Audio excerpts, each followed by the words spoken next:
Fall will be here in a few weeks, believe it or not, and I'm thinking about warm and wholesome meals like soups and stews with homemade bread.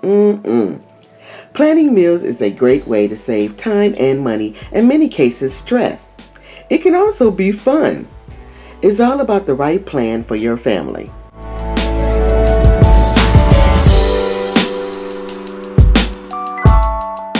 There are many meal planning systems out there that you can search on Google or even on YouTube that can start you on your way to a great meal planning system. But I have several tips and ideas that you can add to your meal planning system to make it easier and save time to be used with your family. So let's begin with tip number 1. The first thing I did before I even created my meal planning system is I familiarized myself with the layout of my grocery store. So tip number 1, create an aisle food map of your grocery store. Your grocery store website may have a food location map listed online by aisle number. This would help when you go grocery shopping. Just print out the list and use it right along with your grocery list. I add the aisle number next to the food item on my grocery list. This way, if I come across an aisle that a food item is not listed on, I skip it. Tip number 2, create a master meal list. I have 25 to 30 great meals my family loves that I have listed on a master meal list. Why so many? This gives you a great number of meals that can be rotated without repeating it too often. This keeps from having the meals over and over again week after week, which we call a meal rut.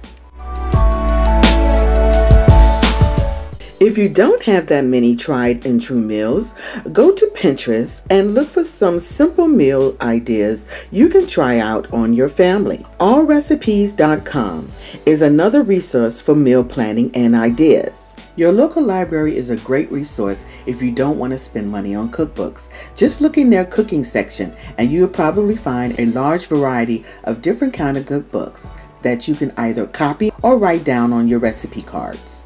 Tip number 3 is one of my favorite, and it saves time in meal planning and preparations. Bulk cooking and buy once, eat twice.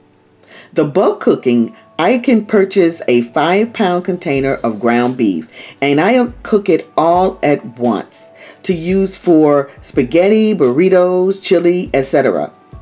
All I do is package and freeze a 1-pound or 2-pound bundle for each recipe. Buy once and eat twice is great for entrees. Instead of cooking that meat sauce for your spaghetti for one dinner, double or triple it. Then freeze the meat sauce for the next rotation of spaghetti in your meal planning. Tip number 4, time to meal plan.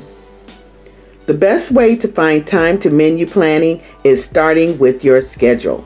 In between all your errands, shopping, homework, you know what I'm talking about. You may think there is nothing left, but I can guarantee you, if you actually put together a daily or weekly schedule, you can slot in 20 to 30 minutes for meal planning.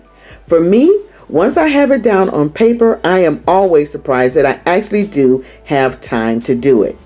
Sunday evenings is a great time to schedule meal planning. It's the end of the week and the end of the day. Also, it's a great way to start out your week when planning your schedule. Tip number 5, prepping your groceries. Normally, I go grocery shopping every 2 weeks, but I purchase my fruits and vegetables 1 week at a time for freshness. The day before grocery shopping, usually Fridays, I prep my fridge by cleaning any spills and throwing away any leftovers. This way, it's clean and organized by Saturday when I go grocery shopping. I also take it a one step further by prepping my fruits and vegetables for the week. By doing all the slicing and dicing that I need for the week's recipes, it saves a lot of time later. That will do it for this video. I hope I've given you some tips and hacks you can use for your meal planning. And remember, Meal planning is like starting any other great habit. Set yourself up for success and practice until it's second nature. I'll see you on the next one. This video may not be ideal for everyone, but my objective is to provide ideas, tips, and inspiration to create a look that will work for your home. Well, that would do it for me, my friends. Don't forget to like, share, and subscribe for more organization, decor, and innovative ideas and tips delivered to you weekly. And please leave comments or questions you may want to share with the family. I am always grateful. See you on the next video. Smooches!